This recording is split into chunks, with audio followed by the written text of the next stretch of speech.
Hello and welcome to my studio. I'm Sasha, I'm a fashion designer and teacher. I make all my own clothes and I've started this channel to show you how to make yours too. Today I'm going to show you 3 different methods that you can use to add shirring to your sewing projects.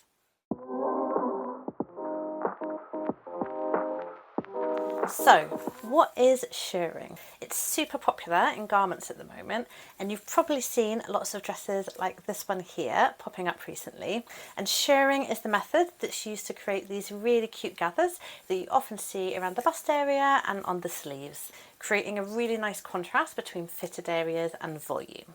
Not to be confused with smocking, like this example here, which looks very similar, but this is actually a more traditional technique which uses hand-sewn embroidery stitches to hold those gathers together and is often used for decorative purposes as well as stretch. Shirring always uses elastic and it's normally done on a sewing machine. So what methods can we use to create this effect? Shirring method 1, elastic thread. The most common way is to use an elastic thread. And you can find this really easily in haberdashery stores or online. It comes in lots of different colours. White and black are the most common, but you can see I've got a really cute peach version here. And this will give you an effect that looks like this with your regular stitching on the front and your lines of elastic on the back there. So let's jump into how to do it. First, take your elastic thread. It needs to go onto the bobbin only, and it needs to be wound by hand. This is really important to get the correct tension, and you must make sure not to pull the elastic taut while winding. It can be a little fiddly, so I prefer to add the spool to the holder on the machine and wind this way instead. It's much quicker and gives you perfect tension every time. Make sure the thread is taut but not tight or stretched. It should look like this when you're done. Next, set your machine to a straight stitch with the length at 4. Thread your top thread as normal with regular sewing thread. I'm using a contrast colour here so you can see it clearly, but I'd normally advise using a colour that matches your project closely. Then insert the bobbin in the normal way for your machine. Now simply begin sewing, starting with a back stitch as usual. And as you sew along the line, the machine will create the gathers for you beautifully and evenly. When you get to the end of the line, finish with another backstitch. And the finished result will look like this. Make sure to check the elastic is nice and even, with no areas of stress or breakage. If your elastic thread is even, then you know your tension is correct. Then repeat the process in parallel lines until you've filled the entire area that you want to gather. You can mark your lines with chalk first, or use the edge of the presser foot for a quicker option. And there you have your elastic thread shirring. Take a close look at the elastic on the back here. If you have everything correct with the tension, you should be able to pull it taut like this with no stress to the threads. Getting the tension right is the key to mastering this technique. This is the easiest of the 3 methods, but it's also the least durable. So while it's really quick to make, which is great, what you'll find is the elastic thread can lose its stretch very easily. So you need to be really careful about putting garments that you've made with this method into the wash. And it also doesn't work as well on heavier fabrics. Here's a full list of the pros and cons of this method.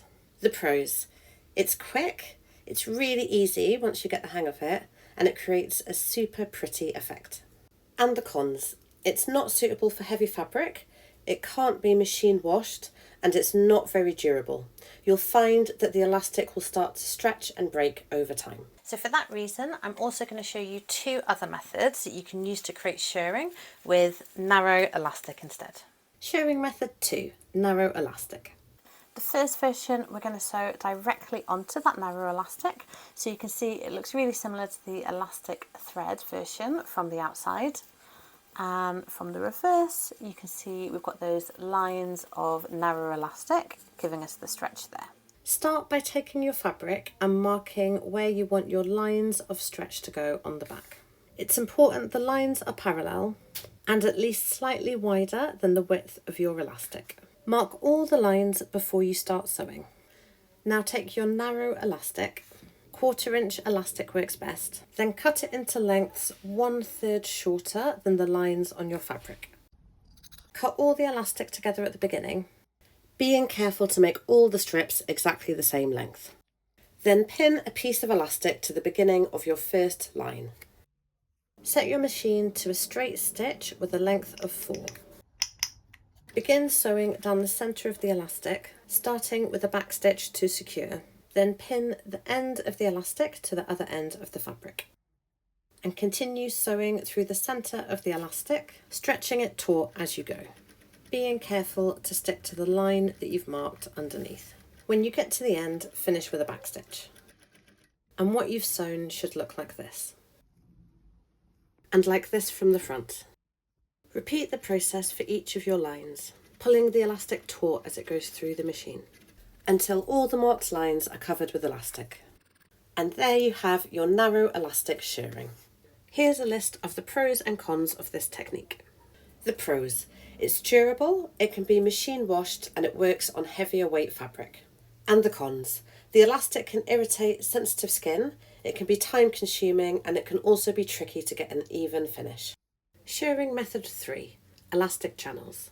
The third version, which is actually my favourite way to create shirring, is by using narrow channels and inserting the elastic into those. This one is the most time consuming, but it creates a really beautiful finish. And the best thing about it is the elastic is entirely encased. So if you have a look at the reverse, you'll see it looks exactly the same. And it's much more comfortable to wear as well. So anyone that has a sensitivity to elastic, anyone with sensitive skin, this is a really good option for them.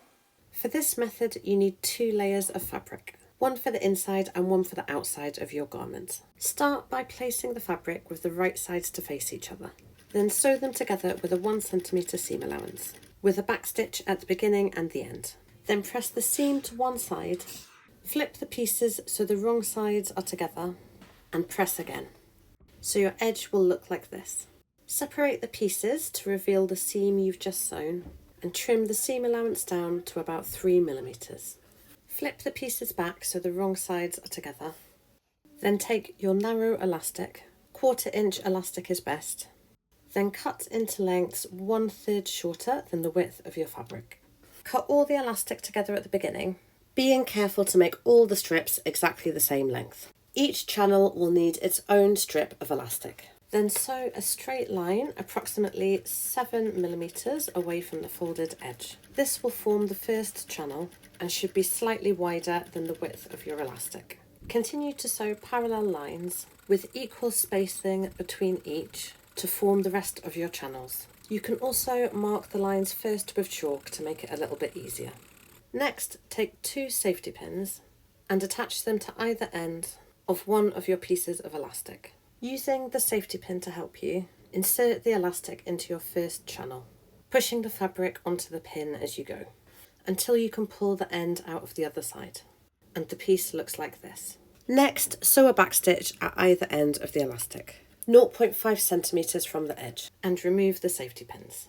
Repeat this process for each of the channels. To speed up the process, you can insert all the elastic at the same time, securing each one with a pin as you go. So the piece will look like this, with a full row of pins at each side, and you can sew the ends of the elastic all at once. Even the fabric out along the piece, and there we have our elastic channel shirring, with the effect exactly the same on each side. Here are the pros and cons of this technique. The pros: it's durable and can be machine washed, it works on heavier weight fabric, and it's great for people with sensitive skin. And the cons: it can be time consuming and also a little bit fiddly to get the hang of at first. So what's your favourite method of the 3? Or maybe you even have your own unique method. Let me know in the comments. And thank you so much for watching, and I hope you found this helpful. This is my brand new sewing channel. I've taught sewing and fashion design in real life for many years, but I'm brand new to creating this kind of video content. So if you have any feedback, if there's anything you really enjoyed or anything you'd like to see in a little bit more detail, then do let me know. I've got lots more tutorials and sewing videos coming for you in the next few weeks, along with some sewing patterns as well, including for for this top and the trousers that I'm wearing today. If that sounds good to you, do make sure to subscribe, and you can also find me on Instagram and TikTok at Sasha__Starlight. But for now, I hope you have loads of fun playing with those new shirring methods, and I'll see you next time.